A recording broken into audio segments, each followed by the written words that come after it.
Hello friends, welcome है आप सभी का यूट्यूब के ऑनलाइन क्लासेस में।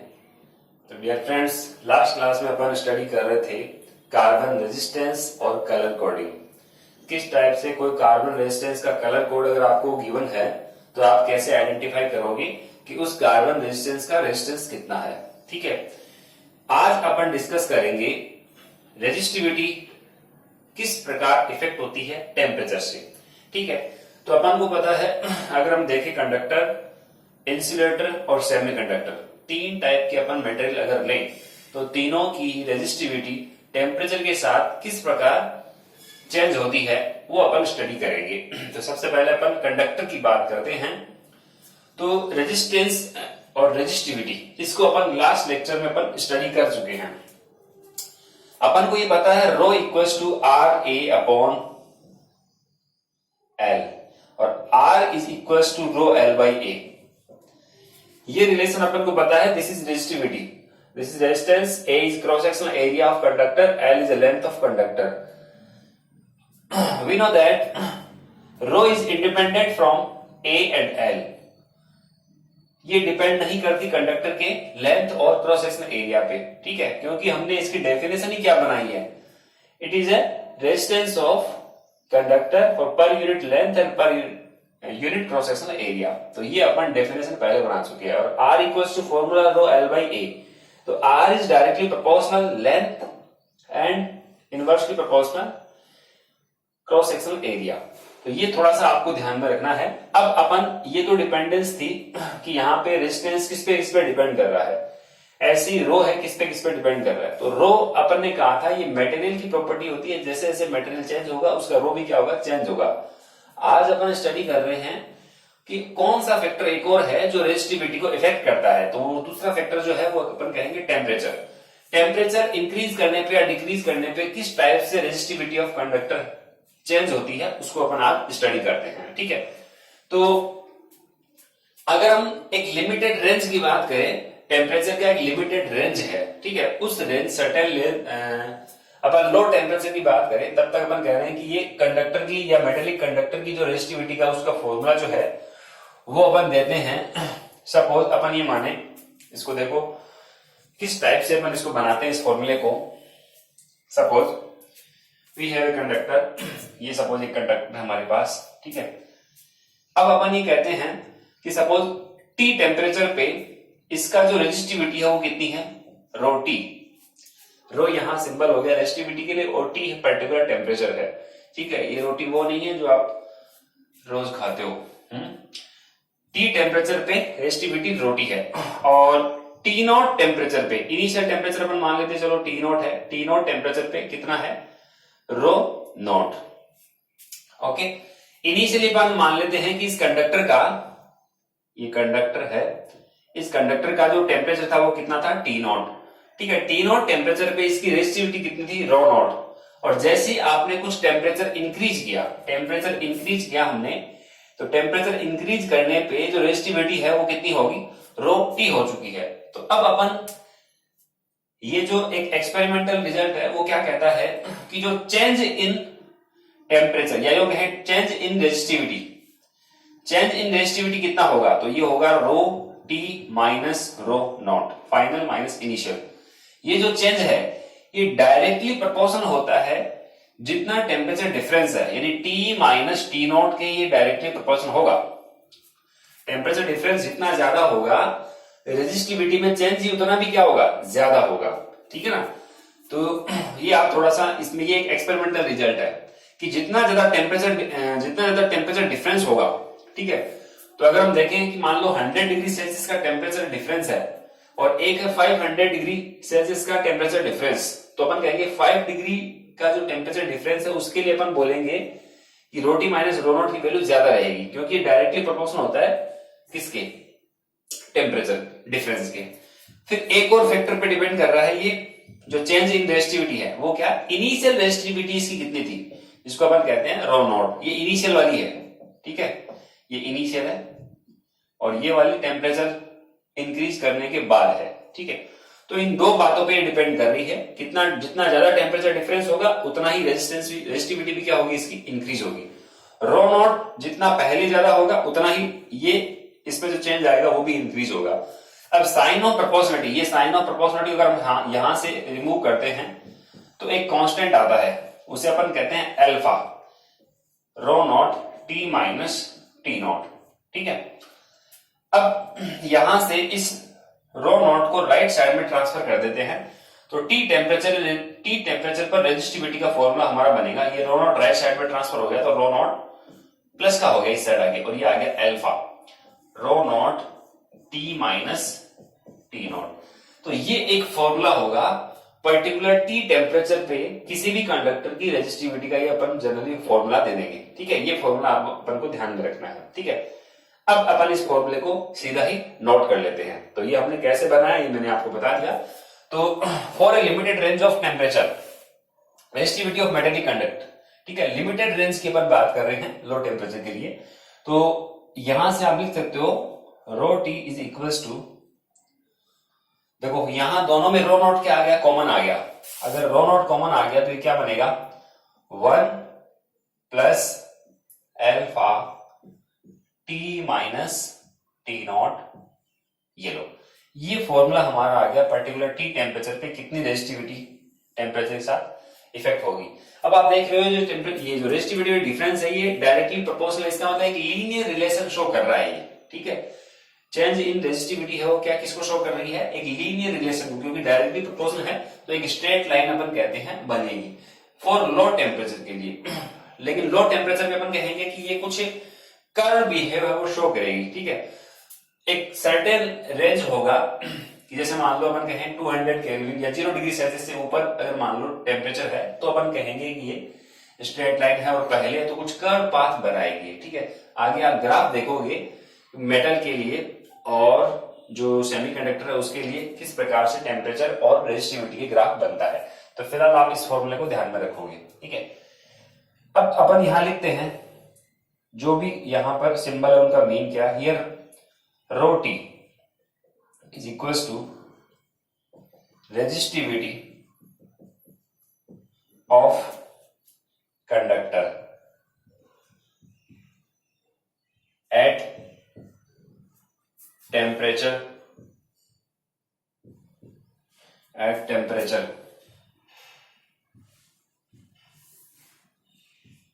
टी टेम्परेचर पे रेजिस्टिविटी है।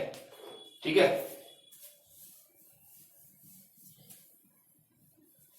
तो ये अपन यहां से जो अपन ने लिखा है इसको अपन नोट करेंगे। और रो नॉट क्या है, ये भी क्या है, रेजिस्टिविटी है, resistivity of conductor at temperature T naught. ये टी नॉट टेम्परेचर पे रेजिस्टिविटी है और ये टी टेम्परेचर पे। अल्फा क्या है फिर ये, तो अल्फा अपन कहते हैं ये टेम्परेचर कोफिशिएंट बोला जाता है जो डिफरेंट मटेरियल के लिए डिफरेंट होगा। जैसे अपन अगर मेटल की बात करें तो जो अल्फा होता है वो पॉजिटिव होता है, और अगर हम सेमीकंडक्टर की बात करें, ठीक है, या फिर अपन बात करें इंसुलेटर की तो इनका अल्फा वो नेगेटिव होता है। ये टेम्परेचर कोफिशिएंट क्या होता है इसको भी अपन देखेंगे। अल्फा यहां क्या है, temperature coefficient, temperature coefficient of conductor, temperature sorry of resistivity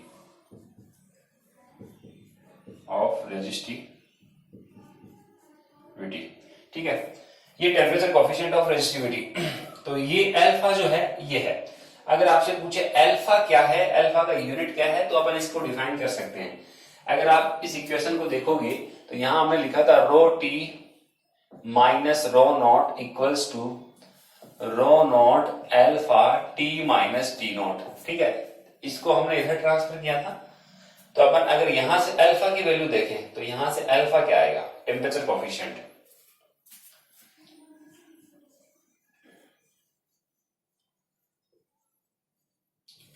temperature coefficient. ठीक है, temperature coefficient alpha equals to क्या है।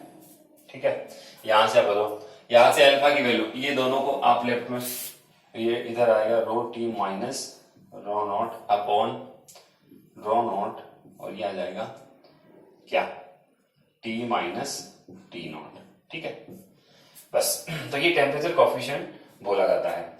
यूनिट क्या होगी इसकी, यूनिट, अब आप देख सकते हो ऊपर भी रेजिस्टिविटी है और नीचे भी रेजिस्टिविटी है, यानी रेजिस्टिविटी का जो डिफरेंस है तो उसका यूनिट तो ओम इंटू मीटर रहेगा, और नीचे भी रेजिस्टिविटी है उसका भी यूनिट ओम इंटू मीटर रहेगा, तो ये कैंसिल हो जाएगा यूनिट। ओनली नीचे क्या है, टेम्परेचर का, तो यहाँ टेम्परेचर का जो यूनिट होता है वो अपन डिग्री सेल्सियस भी बोलते हैं और केल्विन भी बोल सकते हैं, तो कोई सा भी यूनिट अपन यहाँ लिख सकते हैं।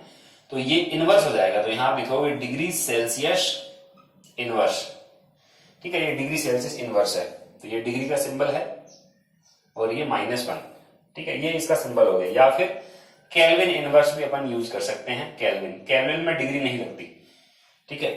तो ये यूनिट है। अच्छा, इसको अपन डिफाइन भी कर सकते हैं, कैसे डिफाइन करेंगे यहां से कि ये अल्फा जो होता है वो अपन कहेंगे अगर 1 डिग्री टेम्परेचर राइज करने के लिए एक्चुअल में क्या होता है, ये एक अपन कह सकते हैं कि इसका जो रेशो है, यानी रो टी और रो नॉट का जो रेशो है, तो वो अपन इसको इसके इक्वल कह सकते हैं, ठीक है। रो नॉट की वैल्यू 1 ले ले और टेम्परेचर डिफरेंस अगर हम 1 ले ले तो जो डिफरेंस है वो अल्फा के इक्वल हो जाएगा। इसकी डेफिनेशन भी अपन यहां से नोट कर सकते हैं, ठीक है। चलो, तो ये टेम्परेचर कोफिशिएंट हमने यहां लिखा।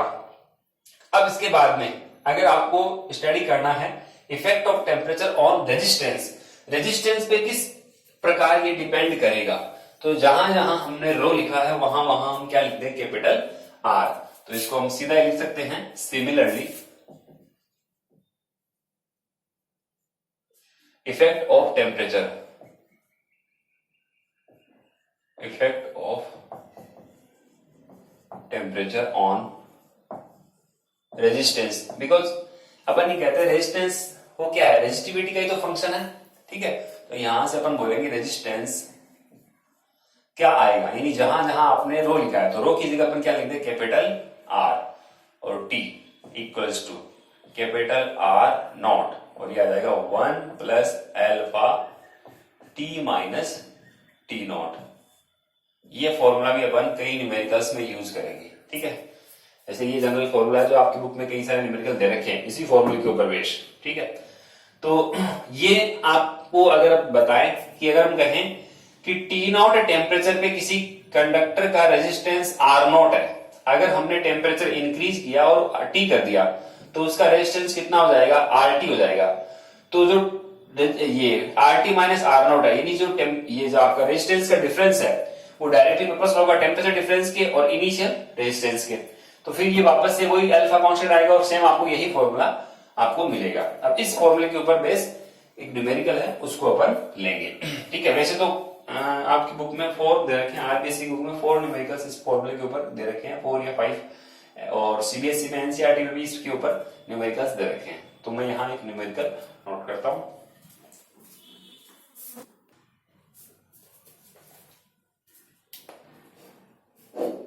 हेलो, तो स्टूडेंट्स ये अल्फा का अपन ने यहाँ पे डेफिनेशन लिख दिया है। अल्फा को अपन कैसे डिफाइन किया, alpha is the fractional increase in resistivity. देखो fractional increase rho T minus rho naught upon rho naught, तो ये फ्रैक्शनल इंक्रीज हो गया इतना वाला पोर्शन, ठीक है, per unit increase in temperature. अगर यहाँ पर टी माइनस टी नॉट का मतलब इंक्रीज इन टेम्परेचर है तो ये कितना हो, यूनिट हो, तो अपन बोल सकते हैं ये अल्फा है। सिमिलरली यही डेफिनेशन बन सकती है रेजिस्टेंस के कंपैरिजन में। तो ये रेजिस्टेंस का फॉर्मूला होता है जहां जहां हमने रो था वहां आर लिख दिया, तो वैसे यहां रो की जगह आर आएगा तो R T minus R naught upon R naught T minus T naught, इसको भी अल्फा बोल सकते हैं। तो इसकी डेफिनेशन ऐसे भी लिखी जा सकती है, alpha is the fractional increase in resistance per unit increase in temperature. दोनों ही यहां पर डेफिनेशन लिखी जा सकती है। यूनिट इसकी क्या होगी, डिग्री सेल्सियस इनवर्स या फिर केल्विन इनवर्स, या फिर अगर हम देखें तीनों के लिए इंसुलेटर, कंडक्टर और सेमीकंडक्टर, तीनों के लिए अपन देखें अल्फा की वैल्यू पॉजिटिव होती है नेगेटिव, तो याद रखना आपको कंडक्टर के लिए अल्फा होता है पॉजिटिव। अल्फा पॉजिटिव होने का मीन होगा अगर आपने कंडक्टर का टेम्परेचर इंक्रीज किया तो रेजिस्टेंस भी इंक्रीज होगा, ये पॉजिटिव होने का मीन्स होता है। आगे आप देखोगे सेमीकंडक्टर और इंसुलेटर के लिए अगर आपने टेम्परेचर को इंक्रीज किया तो रेजिस्टेंस डिक्रीज होगा, इसलिए अल्फा उनका क्या होता है, नेगेटिव होता है, इंसुलेटर और सेमीकंडक्टर का। और कंडक्टर का जो अल्फा होता है वो क्या होता है, पॉजिटिव होता है। ये मीन आप थोड़ा सा समझना। ओके, फिर अपन यहाँ पे ये फॉर्मूला लिख दिया। अब एक क्वेश्चन लेते हैं अपन जो आपकी बुक में दे रखा है। The resistance of the platinum wire of platinum resistance thermometer at the ice point. Ice point पे ये कोई प्लेटिनम रेजिस्टेंस थर्मोमीटर है, उसका आपको रेजिस्टेंस गिवन है। आइस पॉइंट कौन सा होता है अपन को पता है, T0 टेम्परेचर वो 0 डिग्री सेल्सियस, ये अपन आइस पॉइंट मानते हैं एनटीपी में 0 डिग्री सेल्सियस है, ठीक है। और इस पे रेजिस्टेंस की वैल्यू R0 की वैल्यू आपको गिवन है 5 ओम। कोई थर्मामीटर है, प्लेटिनम थर्मामीटर होता है, उसके लिए इनिशियल टेम्परेचर 0 डिग्री सेल्सियस यानी आइस पॉइंट पे टेम्परेचर कितना है उसका 5 ओम है। Next, at steam point temperature है वो कितना हो जाता है 5.23 ओम। स्टीम पॉइंट, तो स्टीम पॉइंट भी अपन को पता है, जैसे ही आपने टेम्परेचर को इंक्रीज किया है तो स्टीम पॉइंट अपन एनटीपी पे कितना बताते हैं 100 डिग्री सेल्सियस। वाटर जो बॉयल होता है वो 100 डिग्री सेल्सियस होता है, तो 100 डिग्री सेल्सियस यहाँ टी की वैल्यू है। और टेम्परेचर, इस टेम्परेचर पे जो ये रेजिस्टेंस है वो कितना हो जाता है 5.23 ओम। यहां आप देख सकते हो इनिशियल टेम्परेचर 0 डिग्री सेल्सियस, जैसे ही टेम्परेचर इंक्रीज किया रेजिस्टेंस की वैल्यू में इंक्रीज आया है कुछ ना कुछ, ठीक है।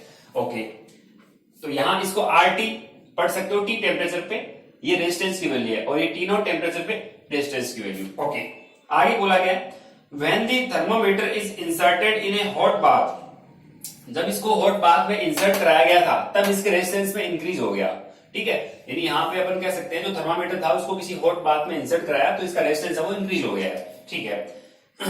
The resistance of platinum wire, अब इसका जो रेजिस्टेंस है वो कितना हो गया है, अलग से क्वेश्चन बोला गया व्हेन द थर्मोमीटर, सॉरी ये जो था वो 100 डिग्री सेल्सियस पे, ये था 100 डिग्री सेल्सियस पे था। अलग से इस क्वेश्चन में बोला गया है कि when the thermometer inserted in A hot bath the resistance of platinum wire is 5.795 ओम।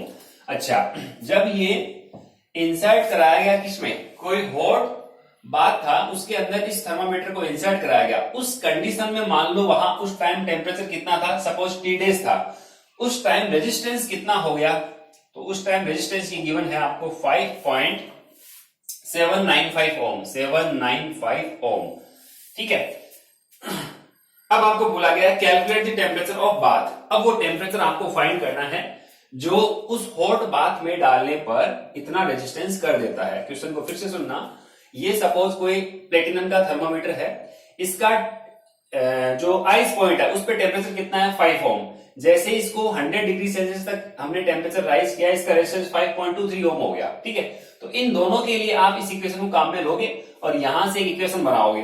फिर आगे क्या बोला गया कि अब इसको किसी हॉट बाथ में रखा गया है, ठीक है, और हॉट बाथ में रखने पर जो रेजिस्टेंस हो जाता है वो कितना होता है 5.795 ओम। ये आपको क्वेश्चन में गिवन है, ठीक है। तो अब अपन यहां से इस क्वेश्चन को सॉल्व करेंगे। चलिए स्टार्ट करते हैं। इसके लिए दो इक्वेशन बनाते हैं अपन। सबसे पहले इन दोनों को काम में लेते हैं अपन। तो आर टी, यहां पे पहले आप इक्वेशन लिखोगे R T minus R naught equals to alpha T minus T naught. इस इक्वेशन को अपन यहां लिख रहे हैं। तो R T minus R naught, ठीक है, इसको मैंने इधर ले लिया तो इक्वेशन ये बन गई ना। अब R T minus R naught कितना, इसमें से इसको माइनस करोगे तो कितना आएगा 0.23 इक्वल्स टू एल्फा की वैल्यू गिवन नहीं है, T minus T not. T minus T naught कितना आएगा 100 आ जाएगा। 100 माइनस 0 कितना होता है 100 होता है। इसको इक्वेशन नंबर क्या बना ले 1, ठीक है। फिर सेकंड इक्वेशन की अपन बात करते हैं। टी डेस माइनस टी नॉट अगर हम करें, टी डेस माइनस टी नॉट कितना है अभी 0 डिग्री सेल्सियस, ठीक है ना। तो उसके अकॉर्डिंग देखो ये यहां से ये इन दोनों को इस बार काम में ले जाएगा, इस बार इन दोनों को, ऊपर वाला और नीचे वाला, जब इसको हॉट बाथ में रखा गया, ठीक है। तो अब आप यहां पे देख सकते हो, इसी फॉर्मूले को अपन वापस लगाते हैं, R T minus R naught. तो इस बार आर टी डेस माइनस आर नॉट बोला जाएगा। तो आर टी डेस कितना है अभी यहां से, तो ये वाला बनेगा आपका 5.795 माइनस आर नॉट, ठीक है। आर नॉट कितना है 5, इसमें से अब इसको माइनस करो, इसमें से अब इसको माइनस करोगे तो कितना आएगा, इसको इक्वेशन नंबर 1 बना दिया, ये आगे वाला हो जाएगा। इसमें से इसको माइनस किया तो 0.795 इक्वल्स टू एल्फा, ठीक है। अब आप टी माइनस टी नॉट, यानी अब इस बार जो होगा वो फाइनल टेम्परेचर कितना आपका टी डेस है, ठीक है। अगर इसके लिए आप इक्वेशन लिखना चाहो तो ये ऐसे बनेगी R T days minus R naught equals to alpha T days minus T naught. ये इक्वेशन बनी है, ठीक है। तो आर टी डेस की वैल्यू कौन सी है, ये है, ये आर टी डेस है। ठीक है, आर टी डैश, इसको आर डैश भी कह दो या आर टी डैश कह सकते हैं इसको, आर टी डैश, ठीक है। तो R T dash minus R naught equal to alpha T dash minus T naught. अब यहां इसकी वैल्यू कितनी, इसमें से इसको माइनस किया, ये वैल्यू आ गई अल्फा का alpha, T dash minus T not, इसमें से इसको माइनस कर दो तो ये कितना आएगा, टी डैश ही आएगा, ठीक है। इसमें से जीरो घटाओगे यही आ जाएगा, इक्वेशन नंबर 2, ठीक है। अब आप क्या करो, इक्वेशन 1 और इक्वेशन 2, ठीक है, इन दोनों से आप किसकी वैल्यू निकाल लो, टी डैश की, यानी आप 2 में 1 का डिवाइड कर दो या 1 में 2 का डिवाइड कर दो, यहां लिख देना डिवाइडिंग इक्वेशन 1 to 2, ठीक है। तो 1 में अगर 2 को आप डिवाइड करो कितना बनेगा, 0.23 अपॉन 0.795 इक्वल्स टू अल्फा से अल्फा कैंसिल हो गया और ये 100 अपॉन क्या आ जाएगा, टी डैश। टी डैश को इस तरफ ट्रांसफर कर दो, बाकी को इस तरफ ट्रांसफर कर दो, तो फाइनल आपका आंसर आ जाएगा टी डैश इक्वल्स टू, ये कैलकुलेशन कर लेना, आएगा 34565 डिग्री सेल्सियस, क्योंकि सेल्सियस में चल रहा था ये, तो यहाँ पे ये आंसर आ जाएगा। जो हॉट बाथ में रखने पर ये इतना टेम्परेचर हो जाएगा। फिर से देख लो, 0 डिग्री पे उसका रेजिस्टेंस इतना था, 100 डिग्री पे रेजिस्टेंस इतना हो गया, फिर हॉट बाथ में रखने पर रेजिस्टेंस इतना इंक्रीज हो गया है, तो उस हॉट बाथ का टेम्परेचर जो था वो हमारा टी डैश की वैल्यू इतनी आ गई है, यानी 345.65 डिग्री सेल्सियस, ठीक है। तो और ज्यादा टेम्परेचर हो गया ये, तो और ज्यादा रेजिस्टेंस इंक्रीज हो गया, तो ये क्वेश्चन था, ठीक है। तो ऐसे ही क्वेश्चन आपको दे रखे हैं आरबीएससी ग्रुप में 5.8 एग्जांपल, 5.9 एग्जांपल, फिर न्यूमेरिकल में 5 और 8। एनसीईआरटी की जो बुक है उसमें 3.3 वाला एग्जांपल है और 3.4 वाला एग्जांपल। एक्सरसाइज जो आगे वाली दे रखी है उसमें 3.5, 3.7 और 3.8 इसी फॉर्मूले के ऊपर बेस्ड न्यूमेरिकल है, तो आप इसको सॉल्व करने का प्रयास करना। अब नोट करने वाली बात है, तो नोट कैसे, आपको कौन कौन सा पोर्शन नोट करना है वो आप नोट कर सकते हो, बता देते हैं आपको। यहां हेडिंग लगाओगे और ये पूरा नोट कर लेना, डेफिनेशन अल्फा की डेफिनेशन नोट कर लेना और ये यहां तक नोट कर लेना, ठीक है। और ये तो आपको सॉल्व करना है एग्जांपल, ठीक है। तो ये आज की क्लास के लिए फिलहाल इतना ही। नेक्स्ट क्लास में अपन स्टडी करेंगे कैसे कंडक्टर, इंसुलेटर और सेमीकंडक्टर पे टेम्परेचर है वो कैसे है, वो रेजिस्टेंस के साथ रेजिस्टेंस है वो टेम्परेचर के साथ में वेरी करता है, ठीक है। तो आज की क्लास के लिए फिलहाल इतना ही। Okay, thank you.